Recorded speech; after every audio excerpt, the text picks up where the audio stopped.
Bonjour à tous, je vous remercie d'avoir accepté notre étude qui consistait à comparer deux implants et un implant récemment arrivé l'an passé dit spiralé.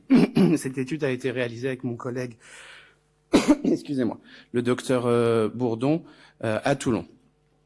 Donc comme je le disais, cet implant dit spiralé de Rainer qui s'appelle Galaxy suscite un vif intérêt. On a commencé à l'implanter l'an passé et il y a très peu d'études dans la littérature là-dessus. D'où l'intérêt de le comparer à un implant trifocal. Donc l'implant, alors je ne vais pas revenir sur le design, mais on en a parlé juste avant. L'implant spiralé non diffractif a un design spiralé. Et on a comparé l'implant trifocal de chez Rainer. Le but était d'évaluer plusieurs paramètres, notamment l'acuité visuelle, la réfraction, les phénomènes de halo et les dysphotopsies.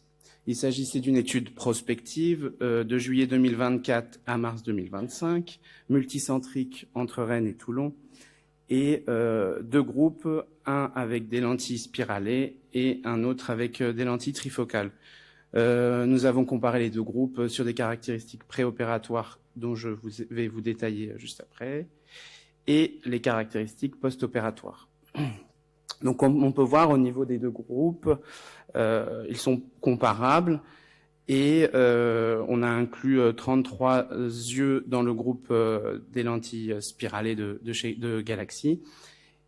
Il y a un peu plus de cristallin clair dans le groupe Galaxy que dans le groupe trifocal. Et il y avait 34 yeux d'inclus dans le groupe trifocal.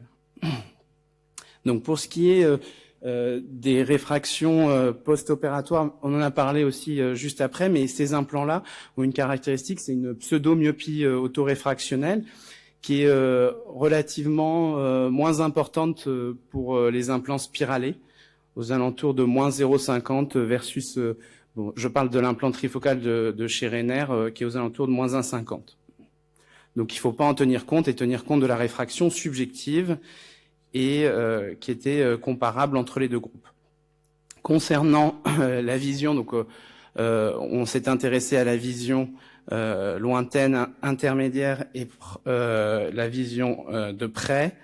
Globalement, ce qu'il faut retenir, c'est que elles sont bonnes avec des patients qui sont même sur la vision proche. Ah oui, alors ce que j'ai pas dit, c'est qu'on a analysé les patients à 1 semaine et 1 mois, donc c'est quand même relativement ça fait peu de suivi, mais comme on a fait une étude prospective et qu'on s'est arrêté en mars, on n'avait pas beaucoup de suivi.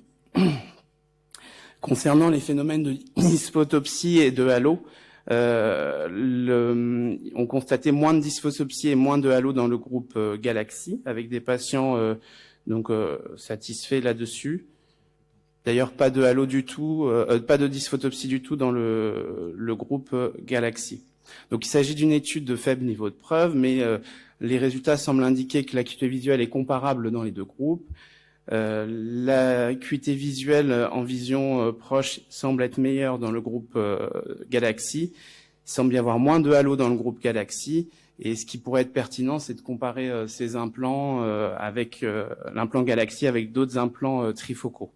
Je vous remercie pour votre attention.